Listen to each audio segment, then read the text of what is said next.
Hello, everybody. Welcome to the What Do You Know podcast. What do you know? This is podcast number one, I believe. All right.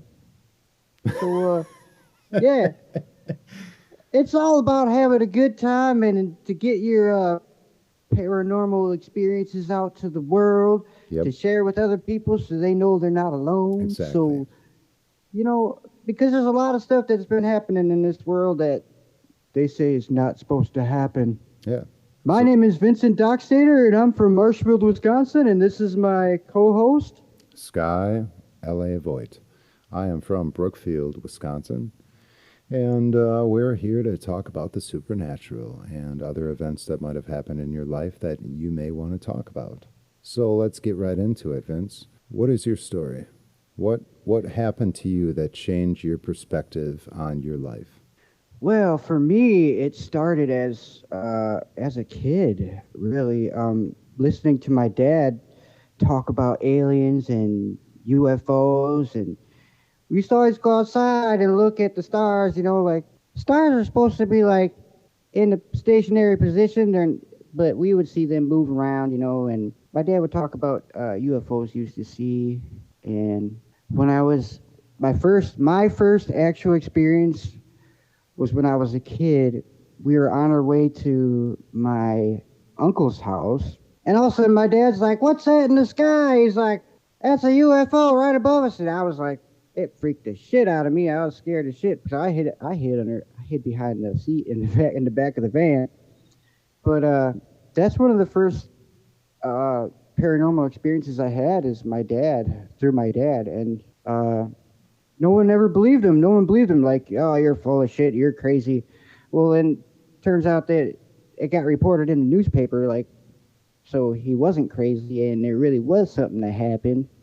That's one of my earliest experiences. But then after that, we used to live out in Johnson's Creek, Wisconsin, and with my grandma on an 80-acre farm. And I used to have dreams out there. First off, the house was haunted. We had doors in the house would open and close by themselves. It was a really old house. It was built with limestone because of the war or whatever. But I had dreams of aliens peeking in my window, like gray aliens looking in my window from the roof down, which was really odd to me. But then, ever since that point in my life, I was always interested in like aliens and paranormal, and it just something inside of me said, I need to know the answers. So then something else happened more recently. What was it, like 2018, if I recall, or somewhere around there, where Yeah, it was. there was something outside your house?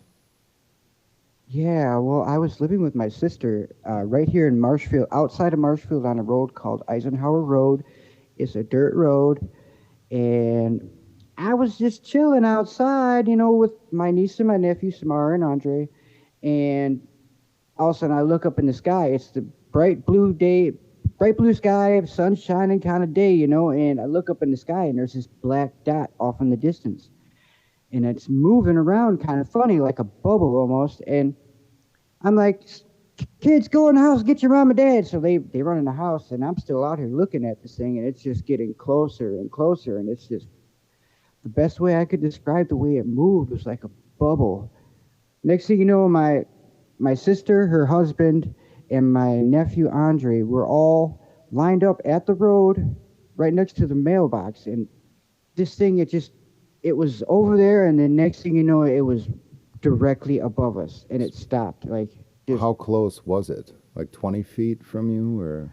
um, see, I'm pretty good judge of distance because I have climbed cell phone towers with my brother-in-law, and it was between 200 and 400 feet directly above us. Okay. And now, did it make And a noise? completely silent. And Did you did you feel different? you know, the crazy part is I felt like I was like in a hypnosis. I don't know if like, kind of like when you see something you're not supposed to see and you're in like that state of shock, Yeah. maybe, or maybe they did put me under some kind of hypnosis. I don't know this, but all I know is I was just we were all staring up to it. We didn't say a fucking word. We were just standing there and staring at it. And I had my cell phone in my pocket. I could have easily pulled out my cell phone and recorded it, but I just, all of a sudden it felt like I snapped out of it, like boom. Also, I snapped out. I'm like, what the fuck is that? And then I remember my nephew, he was the second person to say something. He's like, what's happening? What's going on? And then I remember my sister's husband, he was like, oh, it's just an airplane. And I believe he was saying that to calm my nephew, you know? And then next thing you know, it just floated off in the distance, the opposite direction, but in the same manner, just like a bubble, like here close and then just far away, and then it was gone. Okay, so it didn't have a specific point A to point B. It was more or less like kind of floating around, like moving different geometrical directions, or what? Yeah, it was like, it didn't float like in a perfectly straight line. It like a bubble. It was like slowly up and down and around, and then just got to me, and then it completely stopped directly above us. For as far as I can remember, it was above us for about a minute. Completely stopped, and then it just floated off in that bubbly kind of manner off into the sky and disappeared.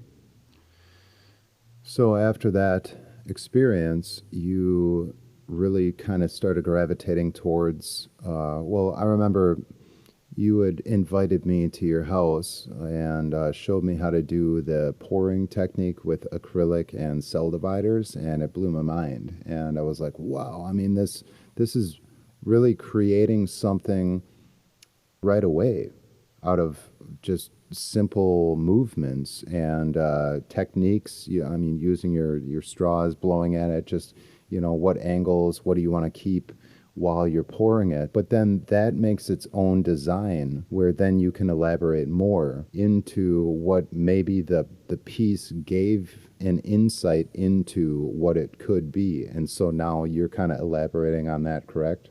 Yeah, that was definitely part of it too. I had before I got into the art, even I got into watching Elizabeth April, and she had done this video, and she talks about aliens and DNA activations and all kinds of psychic. She's a psychic who can clairvoyantly see things.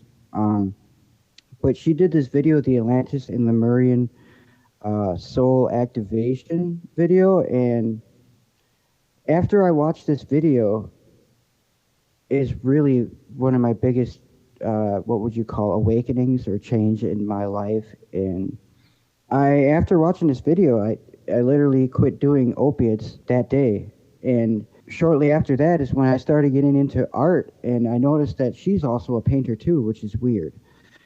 But yeah, that's when I got intrigued into the art, because I went through awakenings where, like, I started to see colors in a different way.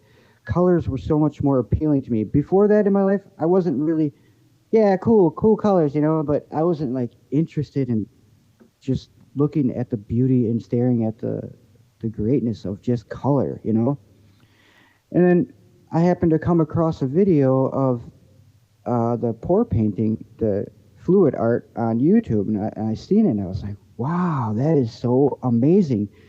And I was like, I could do that. Anybody could throw paint around. So I went out there and I got some paint and I started doing it. And then after that, I would look at the paintings and I'm like, holy shit, there's a fucking alien in the painting. I could see it, like, it's there. And that was amazing to me, because I felt like, I still feel like, I believe that I was channeling entities through me, through my art. And I noticed that, a lot of people that would see the artwork, they wouldn't notice it, or they couldn't pick it out as good. So I decided to pick up a paintbrush and accentuate the things that I would see in there, and then go above and beyond and add my own creativity to it. Yep. I remember talking to you about that at that transition too.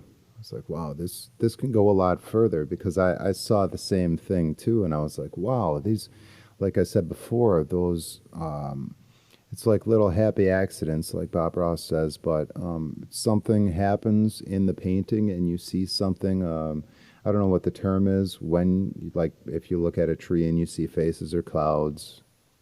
Do you know that term? Yeah. I've heard it plenty of times, but I forgot. But yeah, Whatever that term um, is, yeah. well, I just truly believe that. I don't know if it's more intelligent people, but there's some people that could see multiple things and everything, even just like the tree and the bark or the clouds. Like there's just people see things from a different perspective, and Yep. uh, that's just the way it is, I guess. Do you have anything else to add to that? Nope.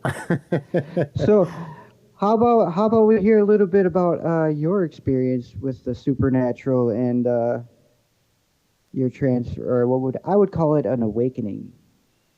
Yeah, I mean, um, so this happened back in 2018.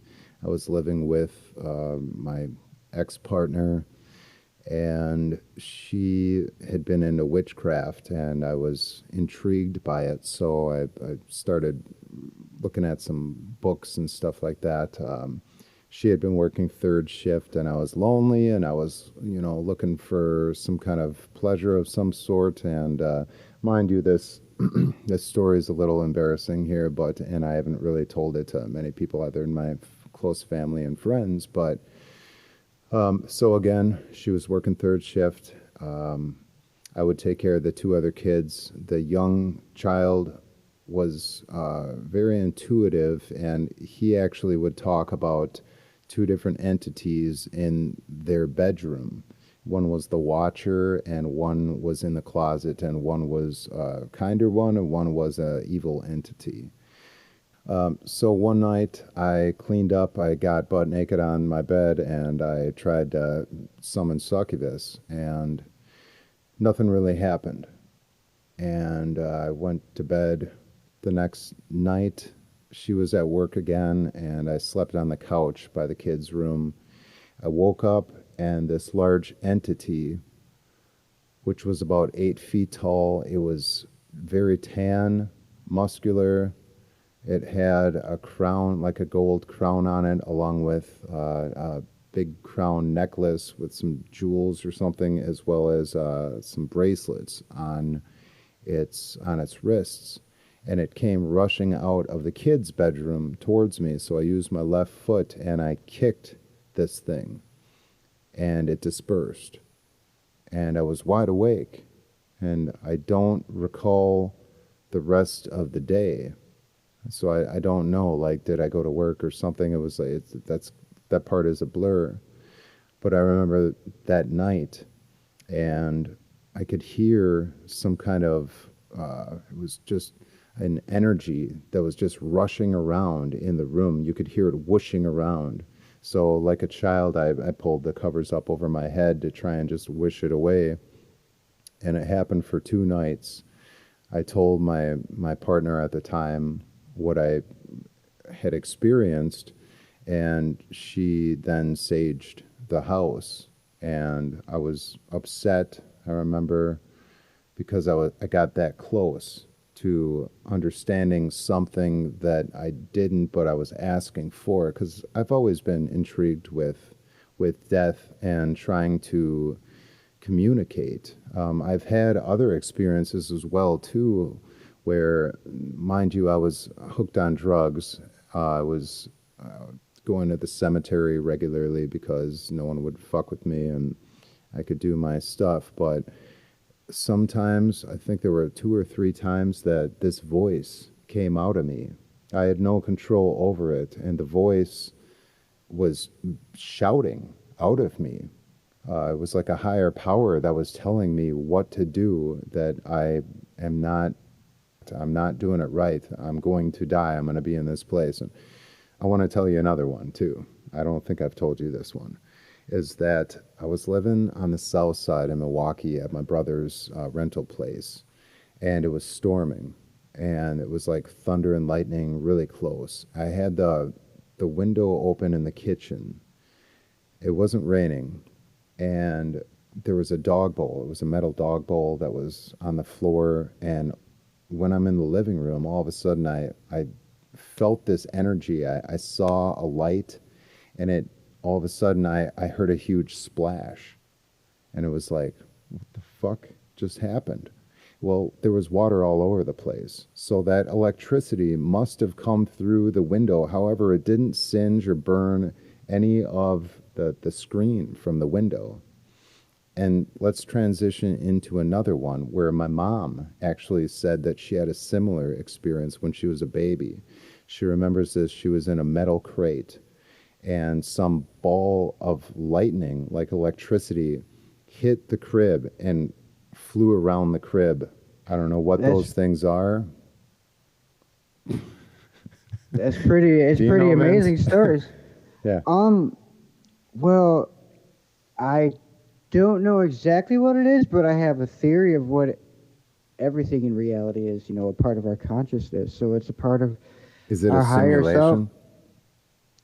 simulation? Well, science is leading towards saying that this is a holographic universe. So, Neil deGrasse um, Tyson says we have 50% chance that it is a simulation. it's hard to say, but we honestly, I don't know. I really don't know. But if you ask me, I I'm think it asking. is. You do. I think it is. I do think it is a simulation. You know, I think so too, but also that it isn't. Like the free will, almost like the if things were already planned out, then what would be the point? Like, hey, well, we already know what's going to happen. But it keeps it interesting, and it's like we're ants, like we're literally ants going through an experiment for higher powers to understand exactly how we operate. I mean, let's talk about AI a little bit. This stuff is gathering all of our information through Facebook, Instagram, to YouTube, to how you search, to how long you scroll on something if you click on it, to your eye recognition, your facial movements. It's all generating all this information on how you are perceiving this information so they can sell you stuff, let alone brainwash you. It gets so deep as to where we can only comprehend what we might dream of, but they're probably already doing it. And so they're collecting all of this. And AI is a powerful tool that will gain some kind of momentum very soon, whether it's in the next year or 5 years, but we're going to see transitions. I mean, remember they were talking about like the AI flying packages like through Amazon Prime or whatever it might be to your house? We haven't seen that. Have you? no, not yet. That might be a little strange. I mean, but that could be Well, something. But like, what about cops? Like they aren't cops anymore. These are AI bots that are at the corner. They aren't even like, human form, but like we already have all this in place. They have cameras all over the place. So if you're speeding, they'll just send you a ticket in the mail. If you don't pay it, you get delinquent, and then your license is revoked for X amount of time or whatever it might be. Just like Total Recall to all the movies that we've seen. I mean, it's getting pretty close, but we're still at that point. Like Vince, do you know that we're like one of the last generations? We might be like the last generation that grew up without having the social media and the internet presence. Like, yeah, what was your that, life before that? I mean, you would play outside, ride your bike. I mean, you just get into mischief and do this and that. I mean, we aren't connected now. Like you're on Facebook all the time. yeah. I mean, it's totally a different world that I live in compared to then. And to be honest, I fought against like getting on social media and connecting, but it's a great way to connect with the world. Imagine before, before you had to send a letter from a freaking pigeon to go to contact someone. You know what I mean? Like, Which might have been more valuable. But, yeah, well, it yeah, but your pigeon might have flew over to somewhere to get something to eat and get eaten by an eagle, and then your eagle's reading your letter for you. could have gotten the bird flu. Yeah. But I like to see the bright side of AI, though. See the future is the unknown, and anything that is unknown can be scary, right? Yeah. But look at the the things that it's going to bring to us. So, with AI, it's gonna help us get to replicator technology. So we'll be able to replicate our letters and send them through the internet, which is basically like sending it through time, so that we won't actually have to send it through the mail. It's gonna change the dynamic of everything in reality. So replicator technologies can be big because then we're not going to have to go to work to create a lot of anything. Really, we'll just have the replicator. Boop, it produces it. We're not going to have. So we'll get all fat and lazy. Not necessarily, because we'll have more time to exercise and get out and do the things we love to do. We might instead not of want sit at. to. Yeah, we might just let the AI go and, like for me, it'll go and do my painting job. Do I get a cut of that, or why would I? Well, It'll take our jobs away. So like that ship or all those different huge cargo ships, they're on strike right now to get 50% more of their pay, well, as well as better, benefits and health insurance and this and that. It's like, why not have the AI take their jobs if they want to be greedy like that? Because, then they'll make a movement, and then the train and the semi trucks and all the drivers are going to do the same thing. And then, like, how about me? Being a painter, it gets well, it gets crazy where it's like, so you want an AI bot or some kind of force or something like that to take my job, but then I want some pay from that. Like, well, you have nothing to do with that. So it's just going to take it. And now what are we left to do? Unless you're going to well. educate yourself and figure out how to fix those AI bots. I look at it this way: if you have replicator technology, what do you need money for? You have everything at your fingertips. Well, do you have food? You can replicate it. You can replicate food, like through Yeah, like the movies, like they make there's some weird we will. machine that uses all this crazy stuff. But think about You're, the food that we're eating. It's totally different now. And I guarantee that food that you might be talking about is probably going to be filled with preservatives and this and that. It's not going to be fresh. I mean, there's not a cow sitting up on the roof that it quick slaughters to have you all of a sudden get the fresh meat. This is going to be some well, kind of like soy additive type, whatever it might be, that causes all sorts of other health issues. The food is totally different now. The water is getting different. Think about all the medications that have been poured down the drain that we're recirculating through our bodies. Like all the medications, all the food, all the plastics, everything. The problem is our use. I think we're gluttony. That's what we are as a human species, is we're glutton. And the waste that comes out of us, we still haven't figured out how to make that um, how to make that better, for lack of words. yeah, that's another thing with the replicator technology, because it will need some sort of a substance to be replicated, to use the molecules to replicate it into. So we will be able to take all of our waste and our garbage and turn it into something useful again. And also, with the AI, it's going to help us solve a lot of problems that we don't believe we have answers to, Hold on. So this replicator that you're talking about, what does it look like? I mean, because you have to take tons of stuff and you have to put all of this together. So what, it separates all this stuff into separating more to get into small molecules to then reuse those? Because this sounds like a very intriguing concept, but it's not reachable Well, yet. well, the thing of it is, you can't just make energy from nothing. You need energy to make something.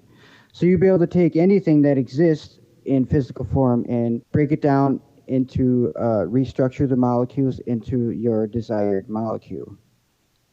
Yeah, it's a nice thought, but like to actually see it happen is something Well, that's a groundbreaking new invention. well, well. I mean, we've already got 3D printers. That's like the basic structure for the building blocks of it.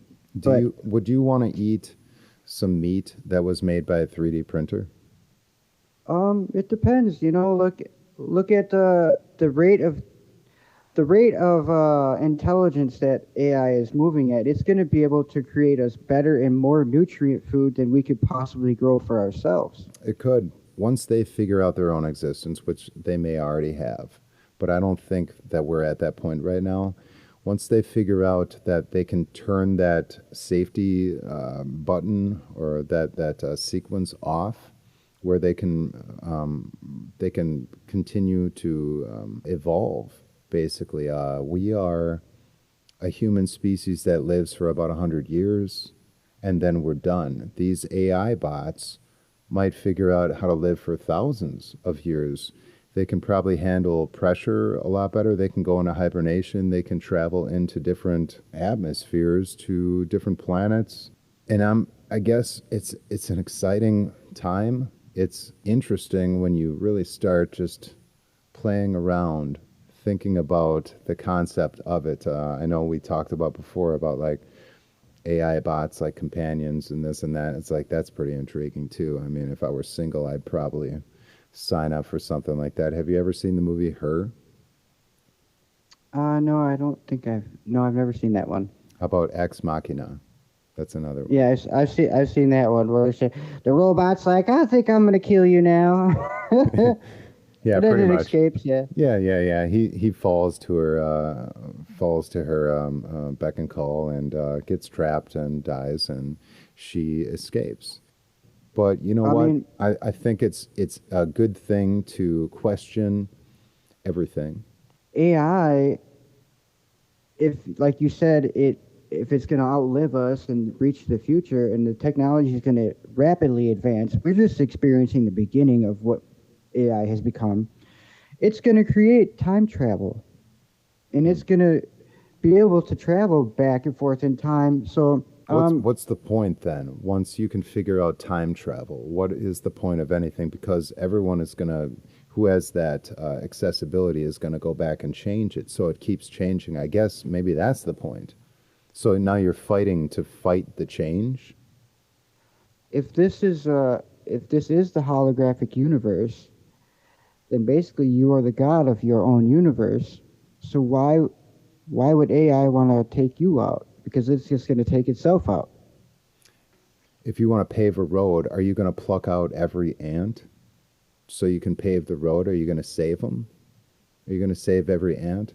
Because the AI is going to do the same thing with us.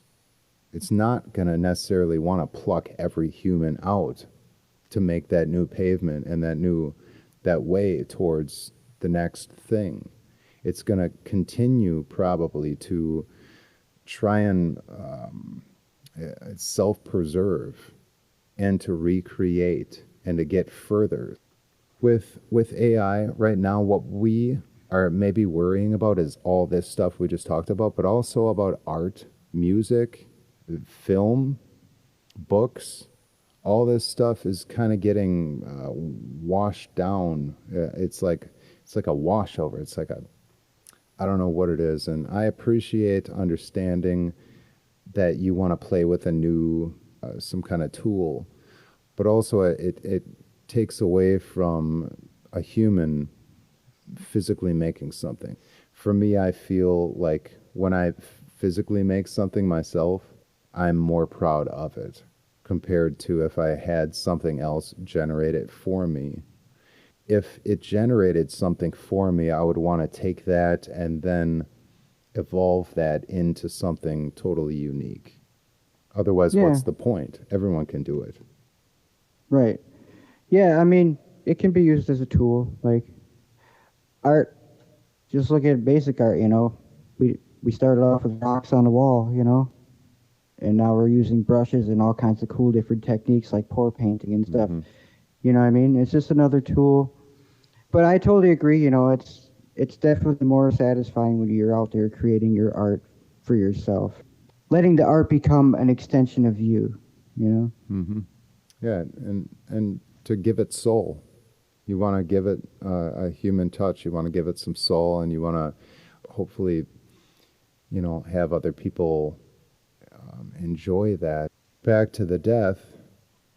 What do you think happens after we're in our physical bodies and we move on to another experience? That's what I think. But Well, first off, I'll have to say this is what I believe, not what I know to be true. Okay? But I believe that we move on to whatever we believe we are going to go to. So, like some people, when they die, if I've researched a lot of near-death experiences, and a lot of people, they go where they think they're going to go. Like if you think you're going to hell, you better believe that when you die, you're going to create a hell that you're going to. And that when you believe you die, when you die, if you believe you're going to heaven, or if you believe you're going to some other place in space, because existence is created based off of your frequency that you're emitting, and the frequency is your thoughts and emotions, consciously and subconsciously being manifested. Mm-hmm. Yeah, I guess that's power of thought. Why do we gravitate towards the things we gravitate towards? Is it conditioning throughout our life? Or how about an instruction manual on how to use your brain? Me personally, I didn't do very well in school because I didn't like to be there. I had social anxiety, I guess you could call it. But the reason for life, okay, that was the original question, right? What is Could have been. What is the purpose? What is the purpose of life? Yes. Well, if you ask me, there's no built-in reason or purpose for life.